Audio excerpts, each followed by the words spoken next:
As an entrepreneur, as a business leader, human dynamics, human interactions are such a core concept in our business success, in our accomplishment. Because at the end of the day, we're humans working with humans, serving humans. So this week, I want to share with you a concept that will transform the dynamics, the relationships that you're building with your clients, potential clients, and with your team. My name is Sara Gilbert, business strategist and mindset coach, and I help service-based entrepreneurs and business leaders not just achieve another level of success, but really another level of accomplishment, where we're really doing what we're supposed to do, where we reach a business level where everything just is aligned together. So as this is you, make sure you subscribe to the channel and click on the bell button to be notified each time we release a new episode. So at the end of the 60s, there's a psychologist, Dr. Karpman, that came out with a theory regarding human interactions, human relationships. And this theory is called the Karpman triangle. Now, some people renamed it, rebranded with the years, but really the person who invented it is Karpman, which is why it's called the Karpman triangle fundamentally. So what he realized is that, and this is what his theory says, is that in human dynamics, we are always in a triangle. Not every time, but whenever there's an interaction and things are really, there's emotions happening, we are stuck in this triangle of relationships. Now, there's three positions in this triangle. There's the persecutor, the savior, and the victim. Now, we all play these different roles depending on the days, the situation, the person, or just how we're feeling. Okay, so we all play these positions. Now, there's one that we prefer the most to get into the triangle.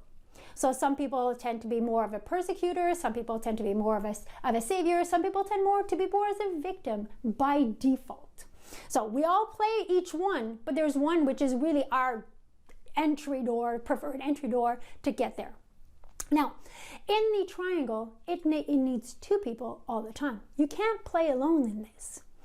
And the thing is, every position are interdependent. So there can be a persecutor if there is no victim. There can be a savior if there is no victim. There can be a victim if there's no savior, They're all intertwined. Now, a good portion of the entrepreneurs that I get to interact with, that I get to coach, and that I get to help, many of them are by default a savior. They've started this business because they want to help people. Regardless of the expertise that they have, they want to help. Now, the beauty with a savior is because, yes, it's somebody that has a huge heart. But what I don't realize is that every time that we save someone, we save a victim, we're giving a shovel to this person so they can dig their hole just a little bit deeper. We're doing it with our hearts, but we're actually robbing them each time of their empowerment to become a stronger person. Now, as we play in this, we also want to move within this. So if I'm saving someone, chances are at one point I might end up being a persecutor and saying, I've told you this 25 times. Huh. Maybe you can relate there. And the victim can also change. The victim can also say, hey, it's enough. You've told me 25 times. So we all move around in there. But you get the concept. There's three positions. There's one that we tend to prefer more. And it takes two to tango in here. Now, once we realize that in this relationship, in this situation, I am in this triangle, now I can actually breathe, give myself some mental space, and go to the second level of consciousness. What does this mean? Once I realize that I'm here, the persecutor can actually move and become a leader. A persecutor is not somebody who is bad. It's somebody who hasn't been noticed for their unicity, to being a human being, to being unique. That's it.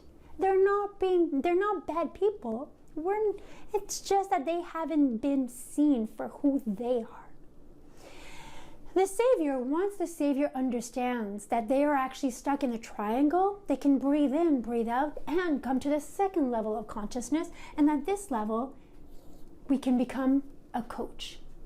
Becoming a coach sometimes means letting somebody fall so they can realize that they're able to stand up by themselves on their own and become stronger. And the victim, once they realize, hey, I'm acting as a victim here, they become the creator of their life. That they realize that they can do it. And that is the best gift, actually, the Savior that's moved into coach can give a person here. So you see how these are always intertwined. And I'm sure that you can see a relationship right now that you say, okay, yes, you know what, with this team member or with this client or with this prospect or with this person in my personal life, this is where we are in the triangle.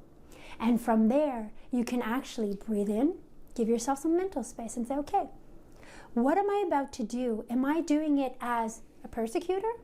Okay, how can I do it as a leader? This person is coming to me because they need help. How can, instead of saving them, I can help them and help them become their own creator?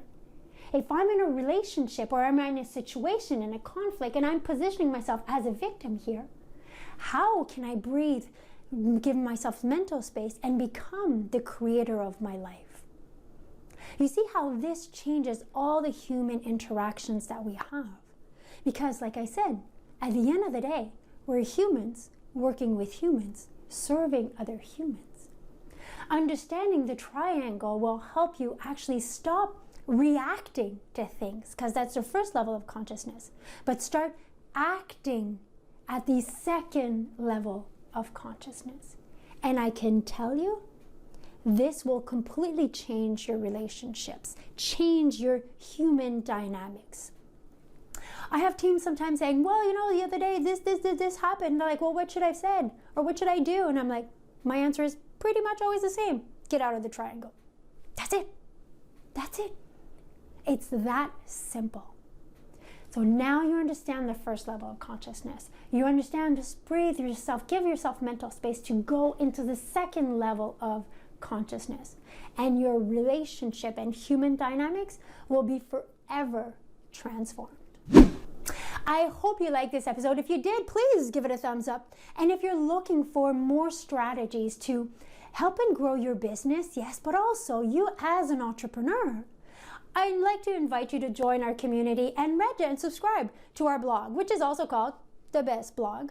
Every month, I always share with you strategies to help grow your mindset, strategies on operational efficiency to have a business that runs like a business, and marketing strategy, because at the end of the day, we all want to grow our businesses. So make sure you subscribe. Thank you again for being here week after week, and I will see you next Tuesday.